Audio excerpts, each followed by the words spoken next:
دو بھائی تھے، ملا فضل اور فیضی اکبر کے دربار میں، بڑے عالم تھے.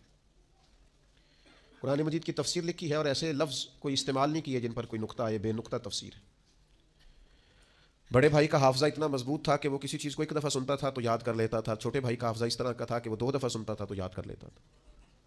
ایک شخص اپنا قصیدہ شاعری بادشاہ کے لیے لکھ کے لایا تو اس نے جب دربار میں سنایا تو بڑا کہنے لگا بادشاہ یہ تو شعر ہی میرے ہیں. اس نے کہا آپ کے کیسے ہیں؟ کہا میں سناؤں. تو آپ نے ابھی اشعار سنے ہیں، ایک دفعہ سن کے یاد نہیں ہوتے، کوئی بندہ دعویٰ نہیں کر سکتا کہ مجھے یاد ہو گئے.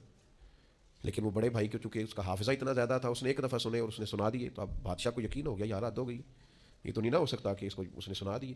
تو چھوٹے والا کہنے لگا بادشاہ سلامت، یہ واقعی میرے بھائی کے شعر ہیں، یہ تو مجھے بھی آتے ہیں، کیونکہ وہ 2 دفعہ سن کے یاد کر لیتا تھا نا.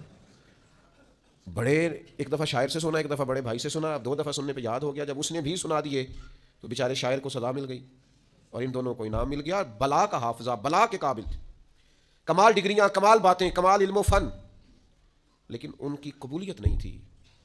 بادشاہ کے ناجائز کاموں میں بھی اس کو سپورٹ کرتے، فتوے دیتے، اور بادشاہ کو گمراہ کرنے میں انہوں نے بڑا کردار ادا کیا.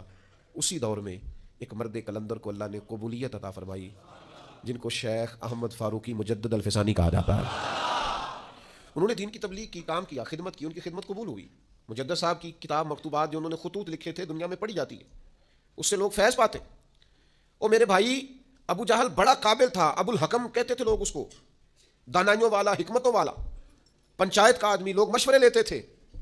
لیکن بڑا سمجھدار، بڑا معاملہ فہم، بڑا مدبر ہونے کے باوجود اس کی قبولیت، یہ قبولیت اللہ نے حضرت صدیق اکبر کو عطا فرمائی. ساری زندگی ہم نے قابل بننے پہ لگا دی، قبول ہونے پر توجہ ہی نہیں کی. قابلیت بھی پیدا کریں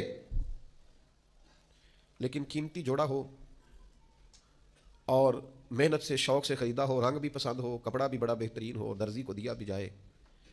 لیکن اگر وہ درزی بھی کئی راتوں کا بیدار ہے، آنکھیں اس کی باہر آ گئی ہیں، اس نے سی کر کے دیا ہے، لیکن اگر تو اس کی تعریف ہو جائے تو پھر تو وہ خوش ہو جاتا ہے کہ بھئی کہتے ہیں کیا بات ہے جناب کی مہربانی، آپ نے کمال کر دی، تو مطمئن ہو گیا. لیکن اگر کسی نے کہہ دیا کہ یار تو نے تو حد کر دیا، یہ تو ناپ ہی پورا نہیں، ماپ ہی سارا غلط ہو گیا، تو مجھے بتائیے وہ ساری محنت فائدہ مند ہوئی کہ رائے کہاں گئی؟ جو قبول ہو جاتے ہیں نا، اصل بات ان کی ہے، قبولیت اصل چیز ہے.